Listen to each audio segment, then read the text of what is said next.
Most powerful words in our Constitution are the first three words, we the people. It sets out the mission statement for our nation, or as President Lincoln put it, a nation of the people, by the people, and for the people. Our founders did not start out our Constitution with the words, we the powerful, or we the powerful and privileged. They didn't proceed to say that our form of government is all about the powerful and privileged ruling for themselves to make themselves richer at the expense of everyone else. Thus, going back to the foundation, the vision of our nation is appropriate because our Republican colleagues have put forward a document, a budget with a tax plan that is all about government for the powerful. It's all about self-serving government for the privileged. Nothing about fighting for a foundation for ordinary people to be able to thrive here in the United States of America. Indeed, the plan put forward by my Republican colleagues is a plan fit for a king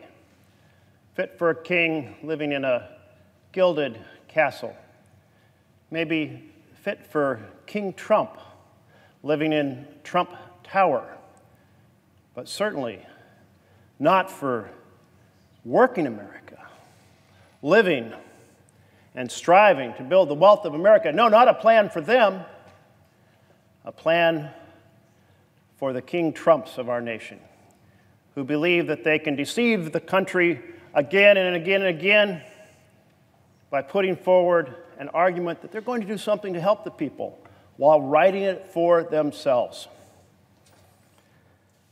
Oh, we can take a look at this and realize the president himself leads that effort to do the sales pitch. When he unveiled his tax plan at the National Association of Manufacturers last week, President Trump said, "My plan is for the working people." He continued, he said, "There's very little benefit for people of wealth." And he went on to say, "I don't benefit. I don't benefit." He repeated it twice. Well, one can simply say that as soon as you look at the tax plan, you see this is wrong and wrong and wronger. Well, he had sent out his other secretaries to reinforce this message. Secretary Mnuchin showed up on the shows and said, the objective of the president is that rich people don't get tax cuts. Well, that's a little bit of lawyerly work there. Didn't want to confront the reality that this plan is all about tax cuts for the wealthy. And so he said, well, the objective wasn't to do that. Well, let's talk about the reality. The bottom third economically here in America, they get zero help from the tax provisions of this plan. None whatsoever. Plus, the broader budget slashes Medicaid by about $473 billion. You know, the one thing that has improved for working people, it's been tougher in a blue-collar community to get a full-time job. It's been tougher to get a living wage. It's been tougher to save for retirement with pensions disappearing and employer-supported retirement and savings plans disappearing. One thing got better, and that's access to health care, thanks to Obamacare. In my state, over 500,000 Oregonians gained access to health care. And it didn't just help them, it helped everyone. The uncompensated care rate went way down at hospitals and way down at clinics, which meant stronger clinics and stronger hospital services for everybody in the state. Everyone benefited. So the one thing that's improved for working America, the Republicans in this chamber wanted to rip it away, stomp on it, destroy it, shred it. Couldn't bear the thought that working Americans might finally have affordable, quality health care. Couldn't stand the vision of health care as a right. They wanted it to return it to health care being only for the wealthy and the healthy, but not for ordinary working people. Well, that's the bottom third, totally unhelped, and in fact hurt by this plan. How about the middle third? The middle third 25% of the middle third, the taxes go up, not down, they go up. The tax bracket goes from 10% to 12%. And for the seniors in middle America, this plan takes $1 trillion away from Medicare. Not only do my Republican friends hate having health care for working people, they want to destroy health care for older Americans at the same time. So if the bottom third don't benefit and the middle third have taxes going up, who benefits here? Simple answer. It's the billionaires. The billionaires, the millionaires and billionaires of America. That's who this plan is written for. Well, let's just look at the provisions that cost so much money to the Treasury. The alternative minimum tax, wiped out. We remember how the rich and powerful rigged the system so they were paying no taxes at all. So here we in America establish an alternative minimum tax, say if you're wealthy with a ton of money coming in the door, you should pay at least a little.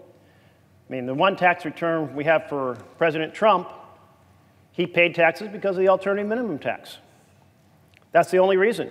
So when President Trump says he doesn't benefit, well, clearly, that's wrong.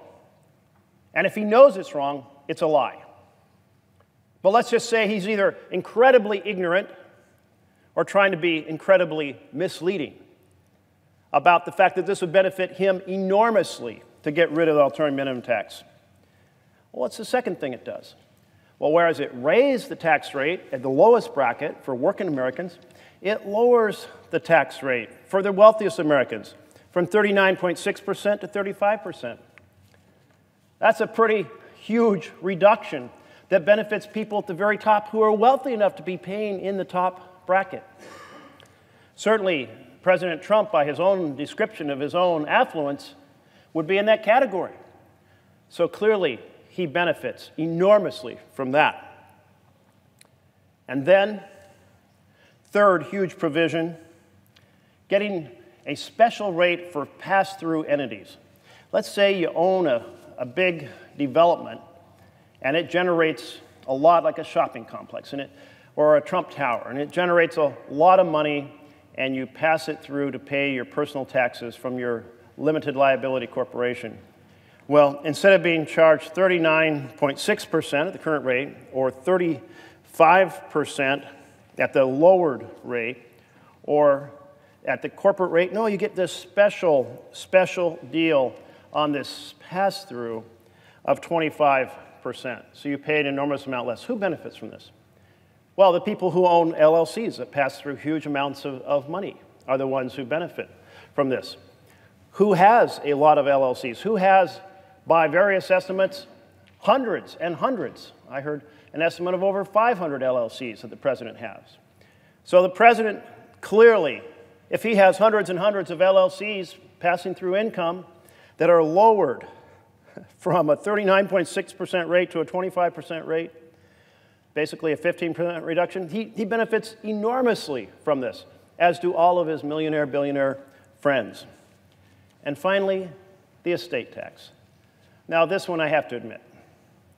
President Trump doesn't benefit today because he hasn't died. But when he dies, his estate would benefit massively.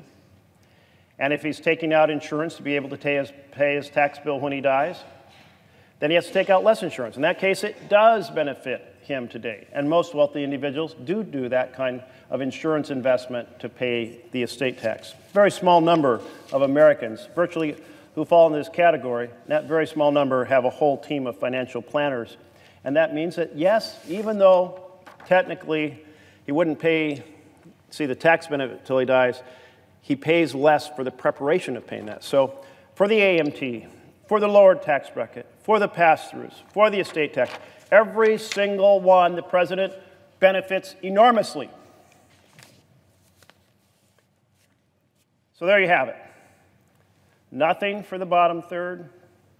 The middle third get hit with Medicare being slashed and also with an increase in taxes for a good share of them. But the billionaires at the top, they benefit enormously. And let's be fair. The president understands this. His advisors understand it. His cabinet is full of the types of individuals at the very top, the 1%, the 1/10 of 1%, full of the richest Americans. They wrote this plan for themselves and to hurt the rest of America. That's shameful. Well, there's another provision that the president has put in that probably helps himself, and that's cutting the corporate tax rate to 20%. It's keeping with the president's demonstrably false statements that the U.S. is the most taxed nation in the world. Simply, absolutely not true as a percentage of GDP. And we've seen the share of tax revenue that companies pay decline and decline. But here we have the argument that somehow there'll be prosperity because we reduce the tax rate. So let's look at those companies that already pay less than 20% in corporate taxes. Because there's a big difference between the nominal rate, the stated rate for corporations, and the reality of what they actually pay. A report from the Institute of Policy Studies analyzed 92 U.S. corporations that paid less than 20% in corporate taxes. And what did they find? That these firms have median job growth, and you think I'm going to say 20%? No.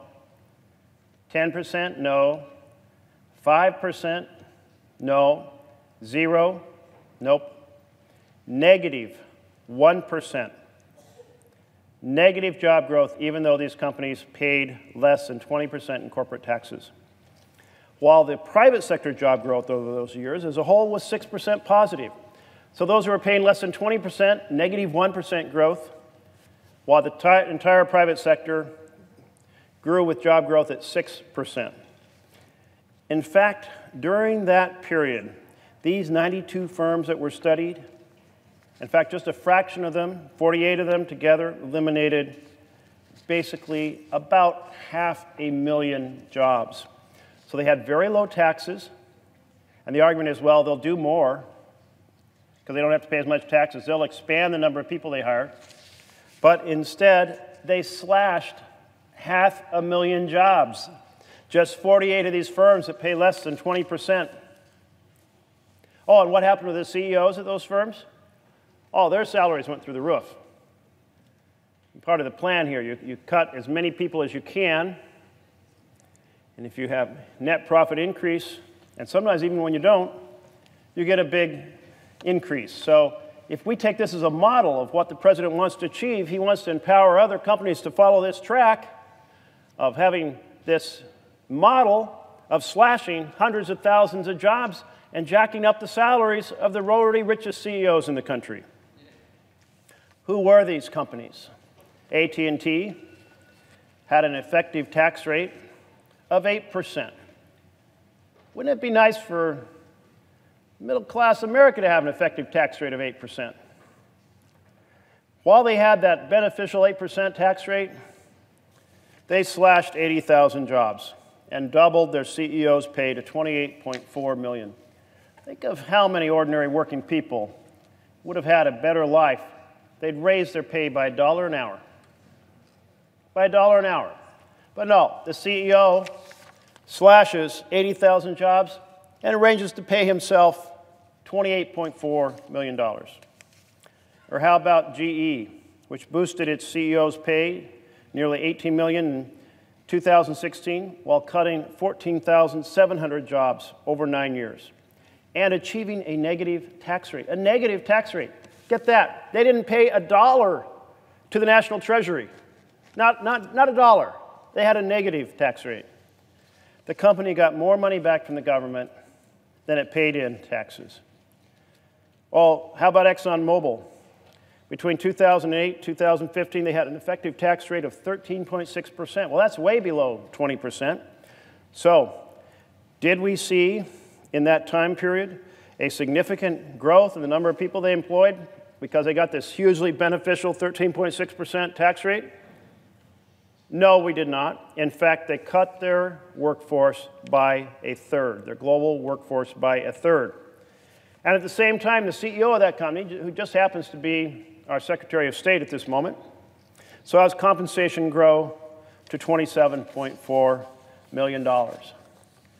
So the record shows that these companies that are getting these low tax rates are slashing their employees and boosting their CEO salaries. Is that the model, Mr. President, that makes for a prosperous middle class in America? Slash jobs and a dramatic increase in inequality in this country? That's why this entire tax plan and budget are so diabolical. About everything contrary to we the people. A vision of basically hijacking the national treasury to inflate the wealth of the wealthiest in America while doing as much harm as possible to working Americans. Laying out a model on the corporate side of rewarding companies for slashing hundreds of thousands of jobs and inflating the salaries of their CEOs. So here's the question that every member of this chamber should ask. Is your priority adding more zeros to the bank balances of millionaires and billionaires? Is that your mission? Are you at work here not representing the people of your state, but just millionaires and billionaires? If you are, then the Republican tax plan and the Republican budget, you should be full-throated supporting on the floor of this Senate. But if you believe in the mission of the United States of America, a we the people mission, of providing a foundation for families to thrive across this land, then there's no choice but to take this budget and take this tax plan and shred it, destroy it, burn it, put a stake through its heart in every way possible. And I, for one, believe in this mission of we the people. Thank you, Mr. President.